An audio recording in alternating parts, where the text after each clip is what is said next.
salah satu sunnah penting di dalam wudhu adalah bersiwak. Kalau tak memberatkan umatku, aku perintahkan mereka bersiwak setiap kali sholat. Semua kebaikan yang terjadi di sini akan mengalir kepada Anda. Hanya karena kita masih hidup tidak bisa melihat itu amal. Tapi kalau kita sudah meninggal dunia, akan melihat amal terus mengalir pada kita. Jadi ya orang kaya di akhirat nanti dengan menanam saham modal di tempat ini, tempat mulia. Bismillah. Kalau Anda fakir, semoga Allah berikan kekayaan kepada Anda. Jika Anda sempit rezeki, semoga dilapangkan. Yang sakit diberi kesehatan. Bergabunglah, niat bergabung. Sesempit apapun diri Anda, sesusah apapun diri Anda, niat bergabung. Semoga setelah itu Allah akan mudahkan pada Anda. Langsung pesantren Nurul Azhar yang kedua, sisihkan rezeki Anda ke Bank Syariah Indonesia, nomor rekening 147 6666666 atas nama Yayasan Tabung Wakaf Umat. Kemudian setelah itu, yang pertama, setelah Anda dibukakan hati Anda untuk berderma, berterima kasihlah kepada Allah karena Anda dipilih oleh Allah. Yang kedua, Anda hendaknya sertakan kode transfer atau langsung konfirmasi. Kode transfer 01 di akhir nominal transfer atau konfirmasi ke nomor telepon 0852 6541 6060. Lebih dari itu, jangan berhenti sampai di sini. Ajak sahabat, kerabat, siapapun yang bisa Anda ajak. Kapan Anda mengajak, Anda mendapatkan pahala yang sama. Dia berbuat baik, Anda mendapatkan kebaikan. Dia belum berbuat baik, Anda mendapatkan kebaikan. Rugi kalau Anda tidak mengajak orang lain. Ajaklah sebanyak-banyaknya. Nuhibbukum fillah, mencintai Anda karena Allah. Assalamualaikum warahmatullahi wabarakatuh.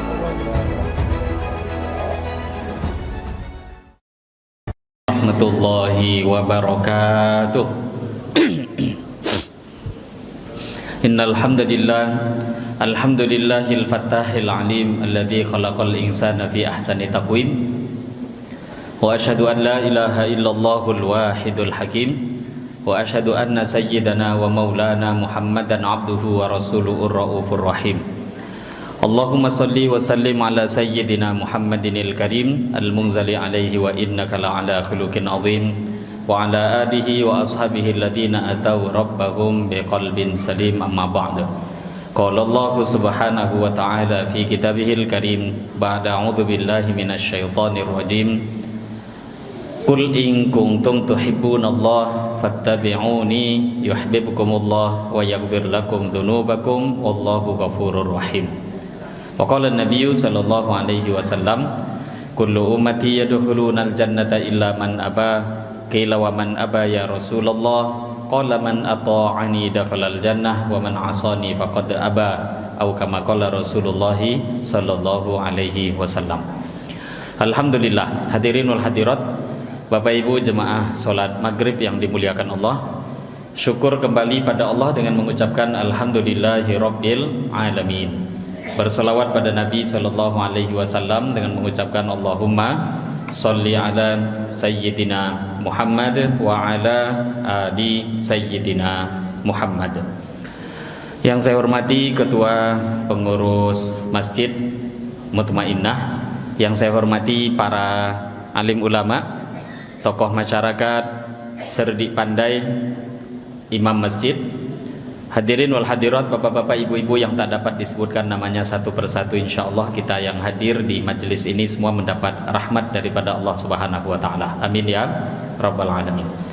Hadirin wal hadirat rahimakumullah, malam ini kita kembali syukur pada Allah, tentunya bersyukur terutama atas iman, anugerah Islam yang masih Allah jaga, syukur dengan anugerah agama, terutama taufik di sore hari ini kita diberi taufik pertolongan oleh Allah bisa datang ke masjid melaksanakan sholat maghrib berjamaah. Bersyukur juga dengan anugerah kesehatan yang Allah berikan, panjang umur dan anugerah lapangnya waktu dan anugerah-anugerah lain yang tak mampu tentunya kita hitung. Semoga dengan kita selalu syukur, Allah Ta'ala jaga anugerahnya, bahkan selalu ditambahkan lagi, terutama iman Islam. Semoga Allah jaga kita diistiqomahkan dalam ketaatan sampai akhir hayat kita. Amin ya rabbal alamin. Hadirin hadirat rahimakumullah, di kesempatan malam hari ini sambil menunggu waktu sholat isya, kita kembali berpanjang i'tikaf. Bagi Bapak Ibu yang belum niat i'tikaf, maka niatkan nawaitul i'tikaf fi hadzal masjid sunnatan lillahi ta'ala. Niatkan dalam hati, saya niat i'tikaf di masjid ini sunnah semata-mata karena Allah Ta'ala. Kita lanjutkan kajian kitab Bulughul Maram min Adillatil Ahkam, hadis-hadis berkaitan dalil-dalil hukum. Nama kitabnya Bulughul Maram, disusun oleh Al-Imam Ibnu Hajar Al-Asqalani rahimahullahu ta'ala. Malam ini kita masuk dalam satu judul baru, Babul Wudu, melanjutkan Babul Wudu'i, bab pembahasan tentang berwudu. Sebelumnya kita sudah membahas tentang air, benda-benda najis, termasuk cara mensucikan najis dari berbagai macam pembahagian jenis-jenis najis yang berbeda. Ini sudah dibahas satu persatu di pertemuan yang lalu. Malam ini kita masuk dalam pembahasan setelahnya, tapi model versinya hadis memang. Babul wudu, bab tentang wudu. Hadis pertama dalam bab ini. An Nabi Hurairah radhiyallahu taala anhu qala al-Imam Ibnu Hajar Al-Asqalani rahimahullahu taala nafa'anallahu bihi wa bi'ulumihi fid dharain wa bi sanadinal muttasil ila al-Imam Ibnu Hajar Al-Asqalani an Abi Hurairah radhiyallahu taala anhu, diriwayatkan daripada sahabat Abu Hurairah radhiyallahu taala anhu. Qala, beliau telah berkata, qala Rasulullah sallallahu alaihi wasallam, Rasulullah sallallahu alaihi wasallam telah bersabda, laula an asyqa ala ummati la amartuhum bisiwaki ma'a kulli wudu. Akhrajahu Malik wa Ahmad wa Nasa'i wa sahahahu Ibnu Khuzaimah wa dzakarahu al-Bukhari ta'liqan. Hadis ini diriwayatkan oleh Imam Malik, Imam Ahmad, Imam Nasa'i dan disahihkan oleh Ibnu Khuzaimah. Hadis ini juga disampaikan oleh Imam Bukhari dalam kitab Bukhari, tapi secara ta'liq, dalam judul bab saja tanpa sanad. Ini hadis pertama, Nabi bersabda, laula an asyqa, seumpama aku tidak memberatkan ala ummati, ke atas umatku, la amartuhum, maka aku akan perintahkan mereka bisiwaki, untuk bersiwak, ma'akul liwuduin, beserta setiap wudu. Kalau tidak memberatkan umatku, maka aku akan perintahkan mereka untuk bersiwak di setiap kali berwudu. Tadi hadis diriwayatkan oleh Imam Malik, Imam Ahmad, Imam Nasa'i, disahihkan oleh Ibnu Khuzaimah, bahkan juga disebutkan oleh Imam Bukhari hadis ini dalam kitab Sahih Bukhari, tapi sebagai hadis mu'allaq, hadis yang ditulis dalam judul bab. Judul tadi pembahasannya adalah bab berwudu. Ini hadis pertama yang beliau tulis. Dalam bab wudu ini beliau menyebutkan nanti hadis-hadis, tapi tak disebutkan tentu, karena kita tahu Bapak Ibu dalam bahasa hadis itu kan bukan bahasa hukum. Kalau bahasa hukum itu bahasa fikih, wajib, sunnah, mubah, makruh, itu bahasa fikih, bahasa hukum namanya. Tapi kalau hadis itu bahasanya umum, isinya perintah atau larangan. Nah, salah satu bentuk hadis umum bentuk perintah. Kalau tak memberatkan, seumpama tidak memberatkan umatku, aku haruskan mereka setiap kali wudu itu bersiwak. Nah, cuma Nabi beritahu seumpama tidak memberatkan. Tapi karena itu memang memberatkan, gak jadi wajib. Tapi kalaupun tidak wajib, hukumnya tetap berlaku jadi perintah, menjadi sunnah.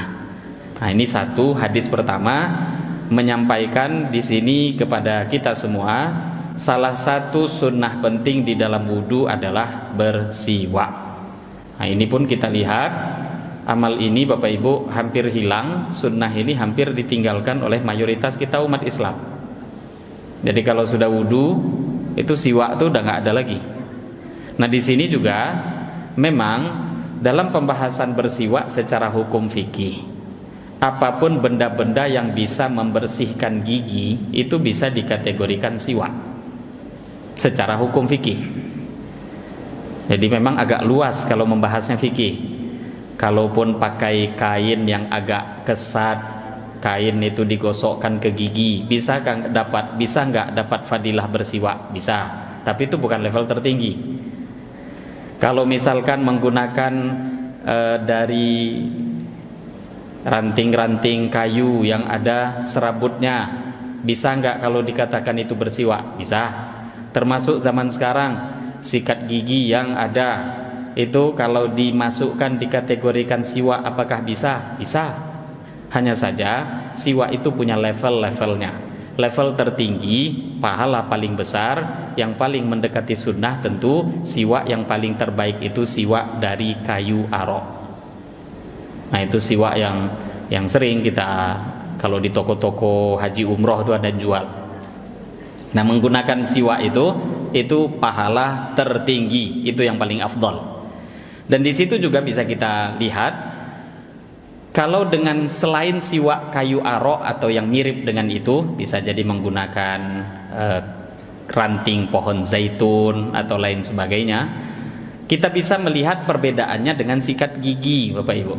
Karena dalam hadis tadi kita dengarkan, laula an asyqa ala ummati la amartuhum bisiwak inda kulli wudu.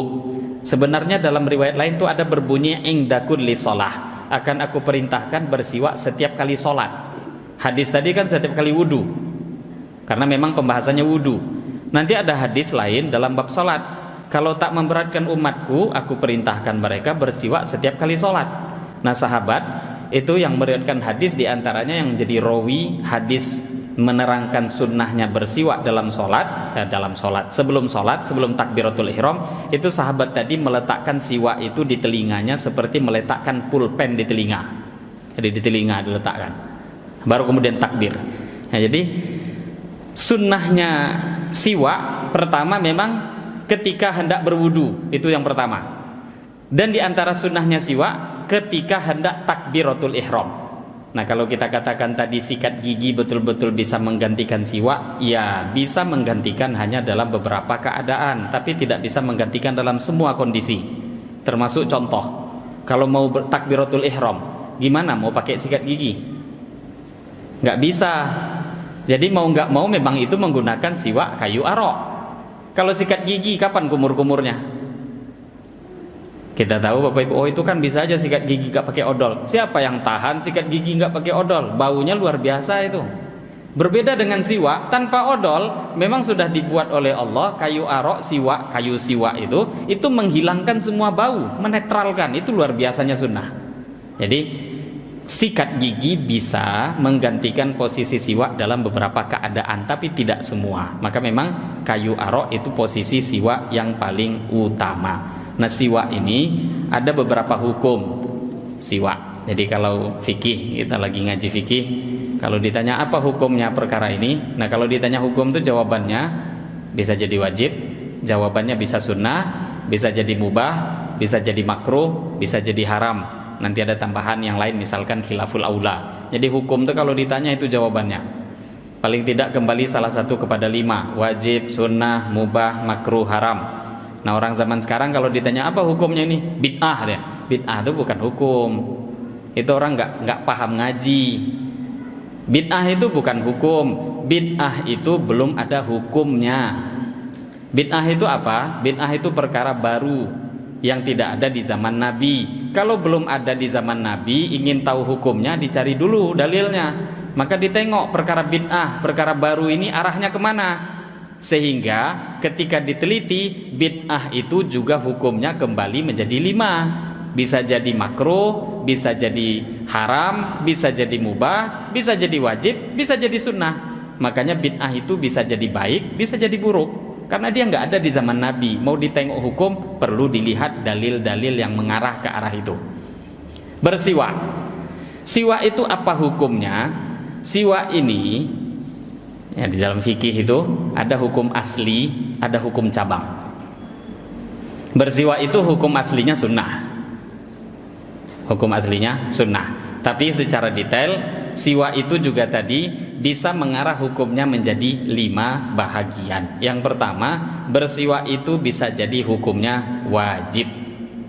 Nah, kok bisa bersiwak itu wajib? Ya, contohnya kalau memang dengan cara bersiwak itu ada perkara najis bisa dihilangkan. Nah, menghilangkan najis itu wajib. Kok bisanya cuma dengan bersiwak? Berarti bersiwak itu jadi wajib. Atau izalatu rihin karihatin li sholatil jumu'ah, ketika hendak berangkat sholat Jumat mulut terlalu bau. Kalau selain sholat Jumat, selain sholat Jumat termasuk uzur tidak menghadiri sholat berjamaah adalah ketika seseorang memakan makanan yang bau. Itu dianjurkan nggak sholat jemaah tuh ngerusak orang lain masalahnya. Termasuk kalau dia memiliki badan yang bau. Kadang ada orang badannya terlalu bau, parah. Bau keringatnya bau, itu orang kanan kiri hampir muntah. Dia sudah menjadi kebiasaan pula, orang tuh kalau punya bau badan dia nggak akan sadar. Yang sadar tuh orang lain, dia nggak. Maka kita kalau memang punya pasangan, kasih masukan. Jangan nunggu orang lain ngasih tahu. Atau kalau kita punya anak, keluarga, kita yang nyampaikan. Nggak baik kalau orang luar yang nyampaikan. Nah, kalau memang ada bau-bauan, termasuk inti dalam pembahasan di sini mulut. Pembahasannya ketika sholat Jumat bagi laki-laki. Jumat tuh mau tak mau harus hadir. Nah, berbeda dengan selain sholat Jumat, maka berarti wajib bersiwak bagi dia untuk menghilangkan bau itu. Atau contoh lagi yang lain, bersiwak itu bisa jadi hukumnya wajib ketika dinazarkan. Nazar itu ada orang, saya kalau sukses mendapatkan ini, saya bernazar mau bersiwak hari ini 5 kali. Jadi bersiwaknya wajib. Jadi siwak itu hukum cabangannya bisa saja berubah menjadi wajib. Yang kedua, hukum bersiwak itu sunnah. Nah, ini hukum asli. Jadi hukum itu ada yang asli, ada hukum cabang. Hukum aslinya bersiwak sunnah. Nah, kalau sunnah banyak posisi-posisi atau kondisi kita disunahkan bersiwak, termasuk tadi ketika hendak berwudu, sebelum wudu sunnah siwak, sebelum sholat takbiratul ihram sunnah bersiwak, ketika bangun tidur sunnah bersiwak, bangun tidur sunnah bersiwak, dan banyak lagi kondisi. Mau baca Quran sebelumnya sunnah bersiwak. Ini namanya hukum asli. Kemudian bersiwak itu bisa saja hukumnya berubah menjadi makruh dalam mazhab kita. Ini digarisbawahi, mazhab kita. Mazhab kita apa? Syafi'i. Mazhab kita makruh hukumnya bersiwak bagi orang yang sedang berpuasa ketika sudah zawal, melewati waktu zuhur. Jadi kalau ada orang puasa sebelum zuhur mau bersiwak, itu masih sunnah. Tapi kalau sudah lewat waktu zuhur bersiwak, hukumnya makruh. Jadi makruh bersiwak bagi orang yang berpuasa kapan? Kalau sudah lewat zawal, sudah melewati waktu zuhur. Nah, waktu orang itu berpuasa Bapak Ibu, memang mulut itu akan bau. Tapi kalau memang penyebabnya itu baunya itu bukan karena lapar, kalau masih jam 9, jam 10, jam 11 itu belum lapar. Tenaga sahur itu masih banyak. Nah, jadi kalau memang bau mulutnya di jam 9, jam 10 itu bukan bau dari penyebab perut kosong, tapi memang mulutnya yang bau, maka silahkan siwak. Tapi kalau di atas jam 12, jam 1, jam 2, jam 3 memang perut kosong, itu akan membuat mulut itu mengeluarkan bau tak sedap. Allah Ta'ala dalam hadis Nabi SAW menyampaikan, la khulufu famis shaim atyabu indallah min rihil miski. Sungguh bau tak sedap, bau busuk yang keluar dari mulutnya orang yang berpuasa lebih disukai Allah dari harumnya minyak misik. Nah, Imam Syafi'i mengambil dalil dari hadis ini, jelas itu bau Allah sukai karena hasil baunya itu keluar karena penyebab puasa. Nah, kok dihilangkan? Berarti menghilangkan apa yang Allah sukai, jadi makruh. Nah, tapi ini mazhab kita. Bahkan dalam mazhab kita sendiri, Imam Nawawi punya ikhtiarat, ada pilihan fatwa berbeda dengan mazhabnya. Jadi Imam Nawawi memilih tidak makruh walaupun bersiwak selepas zuhur sampai maghrib. Ini Imam Nawawi. Tapi tadi fatwa mazhab secara resmi atau qaul mu'tamad dalam mazhab Syafi'i makruh. Nah, kalau di luar mazhab Syafi'i itu seperti Imam Abu Hanifah tidak memakruhkan. Ini khilafiyah. Tapi kita perlu tahu mazhab kita dalam segi fatwa resminya memakruhkan bersiwak bagi orang puasa setelah waktu zuhur. Nah, kemudian bersiwak itu bisa berubah hukumnya menjadi khilaful aula. Khilaful aula itu kalau diterjemah artinya bertentangan dengan perkara yang lebih utama. Dia tuh masih termasuk bahagian boleh, cuma nampak-nampak kayak kurang baik. Itu khilaful aula. Tapi boleh. Contoh khilaful aula, bersiwak menggunakan siwaknya orang lain dengan izin pemiliknya. Nah, ini ada orang mau bersiwak, pinjamnya siwak kawan, pinjam siwak boleh, sama kawannya dikasih.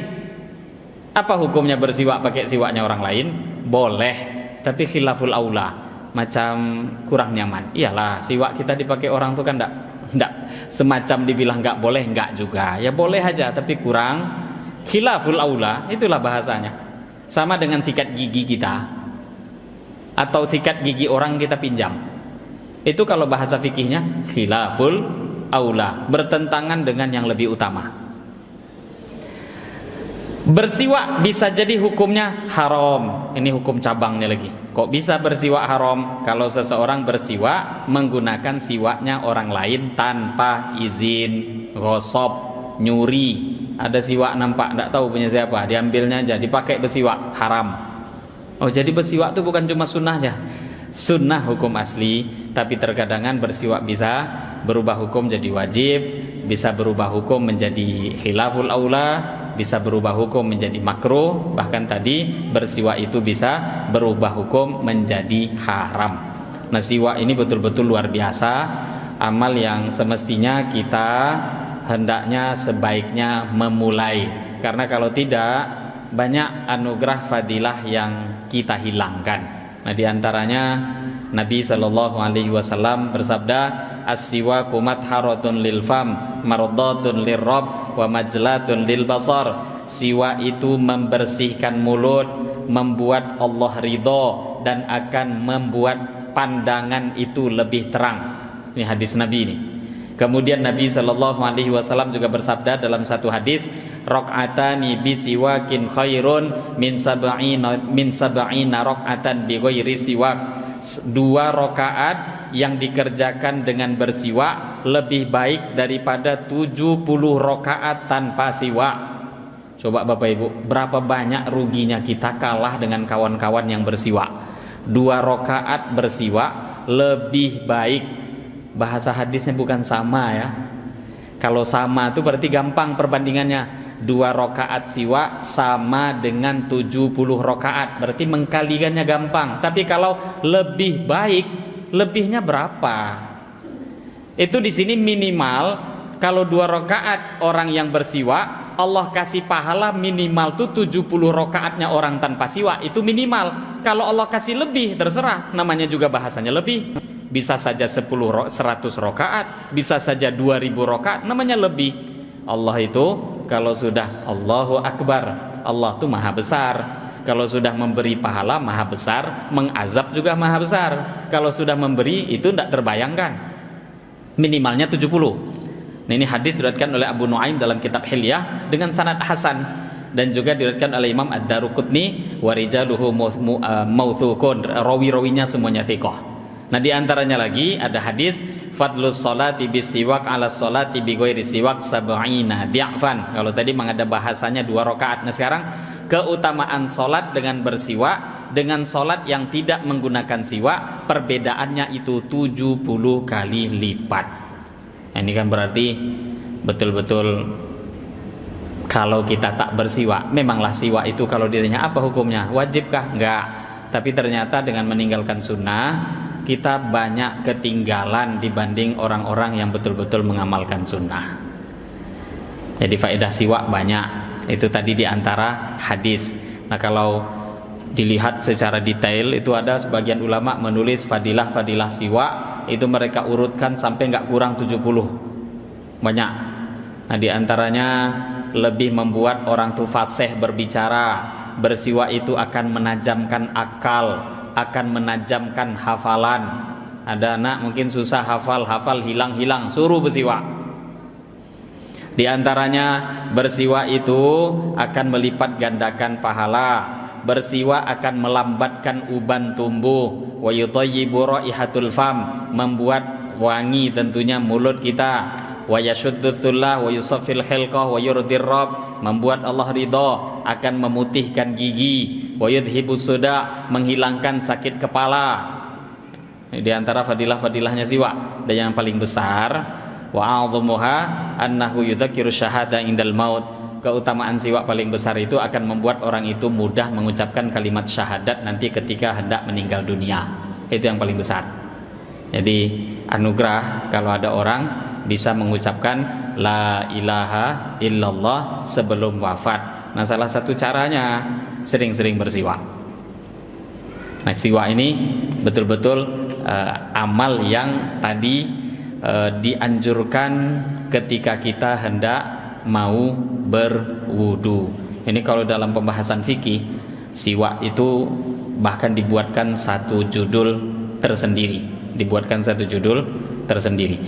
Apakah pakai jari-jari tangan ini bisa dihitung seseorang menggunakan siwak? Kadang kita berwudu, nggak ada siwak, sikat gigi dan alat-alat apapun. Nah, biasanya pakai jari tangan. Apakah bisa mendapatkan fadilah siwak? Terjadi ikhtilaf. Tapi paling tidak ada sebagian ulama, di antaranya Imam Nawawi menukil, kalau memang tangannya itu kesat, jarinya itu agak kesat, ada tidak terlalu lembut, nah itu kalau memang ada kesat-kesatnya jari tangannya yang sekiranya bisa membersihkan gigi, dapat fadilah. Tapi kalau tidak mendapatkan fadilah, ya berarti nggak bisa membersihkan gigi. Ya paling tidak kalau nggak ada sikat gigi ya bisalah mengamalkan fatwa tadi, bisa jari tangan itu menurut sebagian ulama kalau memang bisa membersihkan, bisa mendapatkan fadilah bersiwak. Hadis kedua dalam bab wudu. An Himran anna Utsman da'a bi wudu'in, daripada Himran bahwasanya Sayyidina Utsman da'a bi wudu'in, beliau meminta dengan air wudu. Jadi ada wudu pakai waw dhammah, wudu itu amal wudu. Tapi kalau difathahkan wadu, alat untuk berwudu, air. Ini bedanya bahasa Arab nih, beda harokat, beda arti. Huruf sama. Sayyidina Utsman da'a bi wudu'in, meminta dengan air wudu, faghasala kaffaihi thalatha marrat, beliau pun mencuci kedua telapak tangannya 3 kali. Jadi ini hadis cukup panjang. Dalam hadis ini menggabungkan beberapa amal sunnahnya wudu, yang wajib-wajib dalam wudu, fardu-fardunya wudu, ini digabungkan. Ya karena hadis itu kan memang nggak membagi, ini wajib ya, ini sunnah, ini digabungkan. Nanti baru kita terangkan mana yang wajib, mana yang sunnah, atau apakah ada khilafiyah di dalamnya. Beliau pun membasuh kedua tangannya, kedua telapak tangannya 3 kali. Tsumma tamatmadha, kemudian beliau pun matmadha. Matmadha itu memasukkan air ke kumur-kumur. Matmadha itu kumur-kumur, masukkan air ke mulut. Wastangsyaqa, kemudian beliau istingsyak, masukkan air ke hidung. Wastangsara, kemudian beliau istingzar. Istingzar itu mengeluarkan air dari hidung, setelah masukkan dikeluarkan. Tsumma ghassala wajhahu thalatha marrat, kemudian beliau membasuh wajahnya 3 kali. Beliau basuh wajah 3 kali. Tsumma ghassala yadahul yumna, kemudian beliau membasuh tangannya yang kanan ilal mirfaqi, sampai kepada siku, thalatha marrat, sebanyak 3 kali. Tsummal yusra, kemudian beliau membasuh tangan kiri mithla dzalika, seperti itu 3 kali juga. Tsumma masaha bi ra'sihi, kemudian beliau mengusap rambutnya. Tsumma ghassala rijlahu, kemudian beliau membasuh kaki beliau al-yumna yang kanan ilal ka'bain, sampai kepada mata kaki, thalatha marratin, sebanyak 3 kali. Tsummal yusra, kemudian beliau membasuh kaki kiri mithla dzalika, seperti itu juga 3 kali sampai mata kaki. Tsumma qala, kemudian beliau mengatakan, ra'aitu Rasulullah sallallahu alaihi wasallam, aku melihat Rasulullah sallallahu alaihi wasallam tawaddoa, Nabi berwudu, nahwa wudu'i hadza, seperti wuduku ini. Muttafaqun alaih. Hadis ini disepakati oleh Imam Bukhari dan Imam Muslim. Satu hadis setelahnya, hadis nomor 3, disambungkan karena berkaitan hukum. An Aliin, daripada Sayyidina Ali radhiyallahu taala anhu, fi sifati wudu'in Nabi sallallahu alaihi wasallam, dalam sifat wudunya Nabi, qala, beliau berkata, wa masaha bi ra'sihi wahidatan, beliau mengusap rambutnya 1 kali. Akhrajahu Abu Dawud. Hadis ini diriwayatkan oleh Imam Abu Dawud rahimahullahu taala. Nah, hadis ini yang baru saja kita dengar, ini pembahasan menggabungkan antara fardunya wudu. Jadi ada fardunya wudu di dalam hadis tadi, ada yang sunnah, ada yang wajib. Ini digabungkan. Nah, kita lihat atau kita bahas satu persatu. Cuma waktu nampaknya nggak cukup. Kita bahas secukupnya waktu. Hadis-hadis yang kita dengar tadi ada di antaranya sunnah-sunnahnya wudu. Apa saja di antara sunnah-sunnahnya wudu? Di antaranya mencuci tangan dulu sebelum memulai berwudu. Berapa kali mencuci tangan? Cuci tangan sampai telapak tangan 3 kali. Nah, jadi sekarang kadang sering berwudu tuh langsung nampung, langsung cuci muka, atau nampung langsung kemudian kumur-kumur. Nggak, cuci tangan dulu 3 kali. Apakah wajib? Tidak, hukumnya sunnah. Ya cuma kan lebih baik jauh. Itu faedah untuk diri kita sendiri. Kan nggak tahu nih tangan ini bersih apa tidak. Oh yakin kok, lebih baik dicuci. Dicuci, dibasuh 3 kali. Kemudian selepas itu beliau Sayyidina Utsman kumur-kumur 3 kali, istinsyak masukkan air ke hidung juga, kemudian istighfar dikeluarkan air dari hidung, beliau buat 3 kali. Nah sekarang apa hukumnya kumur-kumur dan apa hukumnya memasukkan air ke hidung, istinsyak, dan mengeluarkan air dari hidung? Dalam mazhab kita hukumnya sunnah. Ada nanti sebagian ulama di luar mazhab Syafi'i yang mewajibkan.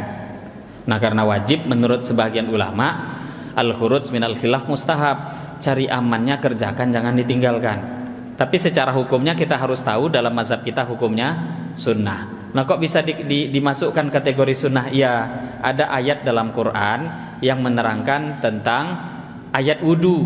Nah di ayat itu memang menerangkan fardu-fardunya. Ya ayyuhalladzina amanu idza qumtum ilas shalah faghsilu wujuhakum wa aydiyakum ilal marafiq wamsahu bi ru'usikum wa arjulakum ilal ka'bain. Nah ini ayat ini betul-betul yang diterangkan itu fardu, makanya ringkas. Ketika kalian hendak sholat, basuh wajah. Ini yang pertama. Idza qumtum ila sholat, ketika kalian hendak berdiri sholat. Idza qumtum ila sholat, faghsilu wujuhakum. Jadi ketika hendak ini niat. Nah di sini para ulama memasukkan di antara rukunnya wudu niat. Namanya hendak itu kan niat. Kemudian basuh wajah, ini dalam ayat ini. Kemudian basuh kedua tangan sampai siku, juga dalam ayat itu. Kemudian usap rambut kalian, juga dalam ayat diterangkan. Baru kemudian yang terakhir basuh kaki kalian. Nah fardu wudu dalam anggota itu cuma itu aja. Termasuk nanti fardu tambahan dalam mazhab Syafi'i tertib berurutan. Jadi mesti urutan. Harus wudu tuh wajah dulu. Kalau ada yang mulai wudu kok basuh tangan sampai siku dulu baru wajah, wudunya nggak sah. Nah dalam anggota cuma 4: wajah, tangan, rambut, kaki. Karena di dalam ayat itu nggak ada madmadah istinsyak, kumur-kumur, masukkan air ke hidung, maka dia tidak termasuk bahagian fardu. Kalau fardu mesti Allah sebutkan dalam penyebutan ayat tadi yang sejajar dengan fardu-fardu lainnya. Nah kemudian ada rincian. Madmadah istinsyak itu atau kumur-kumur memasukkan air ke hidung itu ada beberapa cara. Ada caranya itu wasol, ada fasl.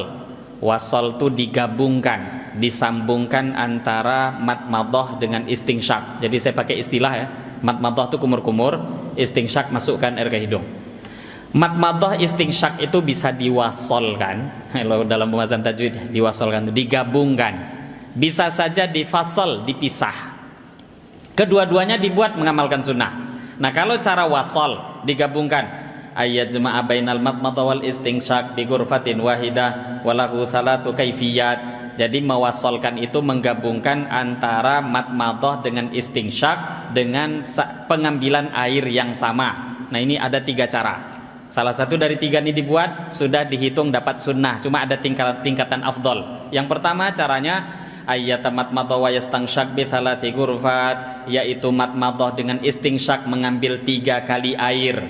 Ya tamatmat wa yastansyak min kulli ghurfatin wahyal afdal.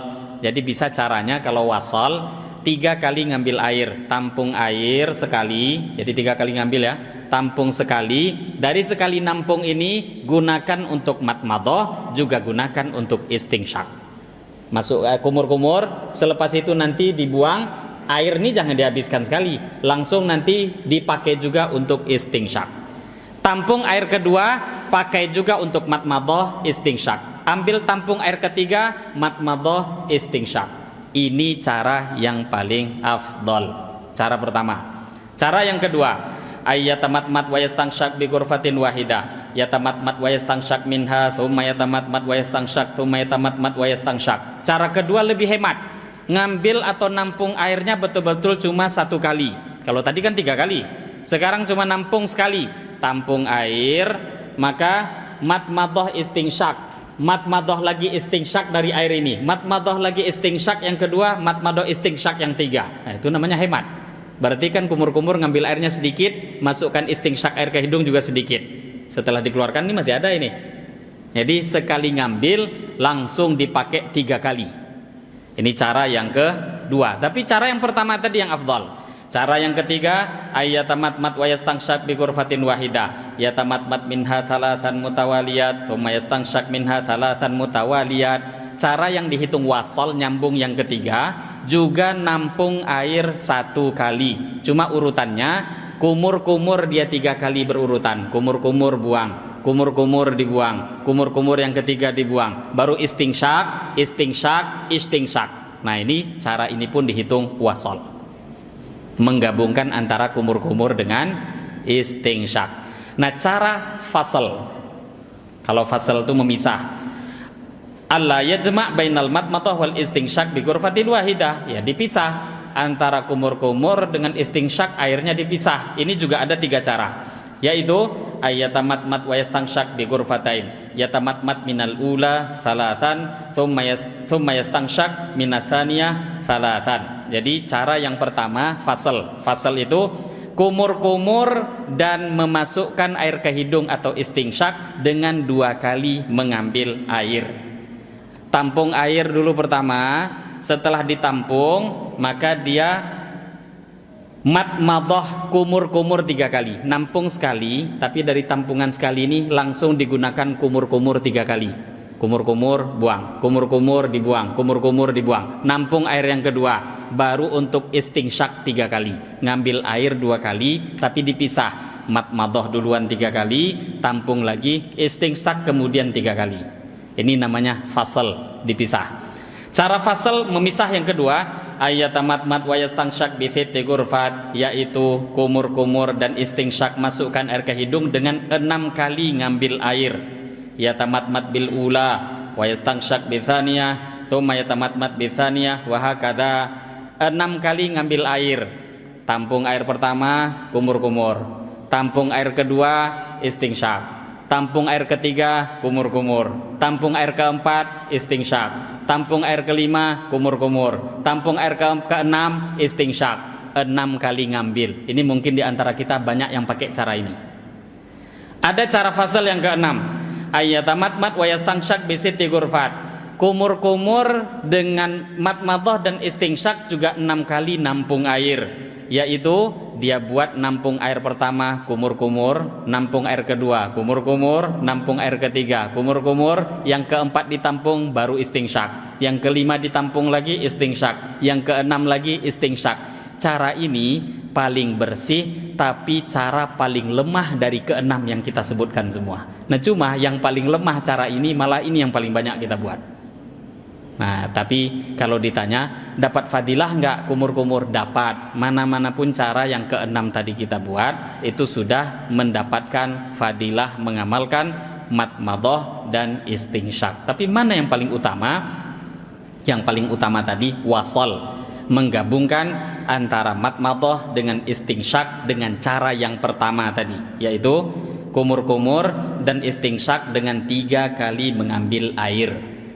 Ngambil air pertama, dari ngambil yang pertama itu kumur-kumur juga langsung gunakan untuk istinsyak. Tampung lagi kedua untuk kumur-kumur dan istinsyak. Ambil tampung ketiga untuk kumur-kumur dan istinsyak. Itu cara yang paling afdol. Lah ini baru pembahasan kumur-kumur dengan istinsyak. Jadi sunnah memang, tapi ternyata cara-cara sunnah itu ada. Walaupun nanti secara umum siapapun yang kumur-kumur dan istinsyak sudah mendapatkan fadilah mengamalkan hadis tersebut. Nah, dalam hadis yang setelahnya tadi sengaja saya bacakan, dalam hadis ini diterangkan secara umum mengusap rambut tak disebut angka 3 kali. Sedangkan di hadis yang setelahnya tadi kita baca, sahabat Sayyidina Ali berwudu, kemudian mensifati wudunya Nabi, menceritakan bagaimana wudunya Nabi. Di situ diterangkan mengusap rambut 1 kali. Nah, bagaimana di sini? Apakah memang mengusap rambut itu cuma sunnah sekali atau 2 apa 3? Hadirin wal hadirat Bapak Ibu, terjadi ikhtilaf. Nah, hadis ini dipakai betul-betul secara bulat-bulat sama Imam Ahmad, khusus untuk rambut mengusapnya cuma 1 kali, sedangkan selain rambut 3 kali, entah itu wajah, tangan, kaki, termasuk tadi cuci tangan, kumur-kumur, semua 3, tapi khusus kepala 1. Sedangkan mazhab kita, nah ini yang mau kita amalkan. Mazhab kita, Imam Syafi'i mengatakan bahwa tetap untuk rambut itu sunnahnya 3 kali. Lah kok bisa? Lah hadis kan bukan cuma 1. Hadis lain ada, Sayyidina Utsman ibnu Affan dalam riwayat lainnya itu mensifati dengan jelas beliau meminta air, kemudian berwudu dan mengusap rambutnya 3 kali. Selepas itu beliau mengatakan seperti inilah wudunya Rasulullah Shallallahu Alaihi Wasallam. Jadi ada dalil yang menerangkan 3. Kalau sudah ada dalil kan jadi sunnah. Apalagi dalam mazhab Syafi'i menggabungkan 2 pendalilan. Pertama dalil nas, jelas tadi dalilnya hadis. Yang kedua dalil kias. Apa itu dalil kias? Rukun wudu dan sunnah wudu selain kepala itu 3. Mestinya ini juga 3. Itu namanya kias. Jadi bukan cuma murni kias ya. Dalil hadis yang diterangkan dalam beberapa riwayat amalnya Sayyidina Utsman. Nah, terus bagaimana Imam Syafi'i menjawab hadis yang menerangkan 1 dalam usapan Nabi? Nabi membuat usapan 1 kali itu untuk menerangkan libayanil jawaz, menerangkan boleh. Jangankan rambut, wajah pun Anda usap basuh 1 kali juga sah kok wudunya. Tangan kalau dibasuh sekali juga sah, karena yang wajib itu 1, 2 sunnah, 3 itu sunnah. Nah, jadi di sini bukan berarti hadisnya tak benar, benar. Cuma Nabi membuat usapan 1 kali libayanil jawaz, hanya untuk menerangkan bahwa mengusap sekali itu boleh. Jadi kalau mau dibuat kadang-kadang silahkan, itu wudunya boleh. Tapi kalau ingin sunnah 3 kali, sama rambut itu juga diusap sama seperti dengan anggota wudu lainnya. Lah ini enggak, mazhabnya jelas di Indonesia banyak Syafi'i, malah dibawa-bawa fatwa dari luar. Ya kasih tahulah fatwa itu. Oh, ngusap rambut itu sekali aja sunnahnya, 3 kali enggak sunnah. Tolong disampaikan dengan detail. Itu mazhabnya Hambali. Kalau Anda mazhabnya Hambali silahkan. Karena pendalilan itu sudah selesai pembahasannya daripada zaman dahulu. Nah, ini hadirin wal hadirat, beberapa hadis lanjutan dari Bulughul Maram min Adillatil Ahkam. Ini hadis-hadis yang kita dengar ini tujuannya untuk kita lebih meniru cara wudunya Nabi. Jadi belajar sunnah mestinya kita menanamkan pentingnya sunnah di dalam diri kita, sehingga apa-apa yang dulu Nabi buat kita usahakan juga kita praktekkan, amalkan dalam kehidupan sehari-hari. Ini sudah masuk waktu sholat isya. Sebelum ditutup mungkin ada yang mau bertanya. Kalau ada yang mau bertanya, diskusi tanya jawab dipersilakan. Silakan. Yang keutamaan bersiwak tadi sebelum sholat kan lebih baik daripada dibanding yang tidak bersiwak. Itu apakah bersiwak itu pas sebelum berdoa atau sudah termasuk ketika berwudu tadi? Itu 2 sunnah yang berbeda. Jadi kalau ingin mendapatkan fadilahnya sholat yang bersiwak, itu fadilahnya, ingin dapat fadilah itu memang bersiwak sebelum takbir. Tidak mencukupi dengan dia bersiwak ketika wudu. Itu bersiwak ketika wudu sunnah tersendiri. Bersiwak sebelum takbir atau bersiwak sebelum sholat itu 1 sunnah tersendiri. Ini mazhab Syafi'i ya. Lah nanti kalau ikut mazhab Hanafi beda. Imam Abu Hanifah tidak mensunnahkan siwak sebelum takbir. Nah, beliau karena ada faktor keterkaitan fatwa-fatwa lain. Jadi menurut Imam Abu Hanifah, Bapak Ibu, Imam Abu Hanifah itu punya fatwa, kalau darah keluar dari tubuh kita dari bahagian manapun, wudu batal. Nah, umumnya orang tuh kalau bersiwak atau sikat gigi itu kan ada berdarah gusi. Nah, dari perkara inilah timbul fatwa dari Imam Abu Hanifah, enggak sunnah sebelum sholat takbiratul ihram itu bersiwak, nanti berdarah gigi, kalau berdarah batal wudu. Nah, sedangkan jumhur termasuk mazhab kita, ketika darah keluar itu enggak membatalkan wudu. Kalau najis ya, cuma kalau sedikit kan enggak masalah, tapi kalau banyak perlu dibersihkan. Jadi darah keluar tuh tidak membatalkan wudu. Banyak dalilnya. Kan ada sahabat dalam kisah sedang berjaga-jaga di panah, keluar darah, lanjut sholatnya. Kalau batal wudu ngapain lanjut? Banyak dalil-dalil lainnya. Tapi tadi fatwa Imam Abu Hanifah itu berkaitan. Kenapa tidak mensunnahkan? Padahal jelas hadisnya sahih. Imam Syafi'i menggunakan hadis yang sahih. Wudu tuh satu sunnah tersendiri. Siwak sunnahnya wudu, bersiwak juga sunnahnya sholat. Jadi kalau dia kerjakan satu, ya satu aja yang dapat. Kalau ingin dapatkan fadilah yang lain, kerjakan juga. Baru bisa mendapatkan fadilahnya. Saya kira cukup. Ada pertanyaan lain? Demikian mungkin yang bisa kita bahas di malam hari ini. Lebih kurang mohon maaf. Kita tutup dengan doa kafarah majelis. Subhanallah wa bihamdihi, subhanakallahumma wa bihamdika, asyhadu an la ilaha illa anta astaghfiruka wa atubu ilaik. Wabillahi taufiq wal hidayah. Wassalamualaikum warahmatullahi wabarakatuh.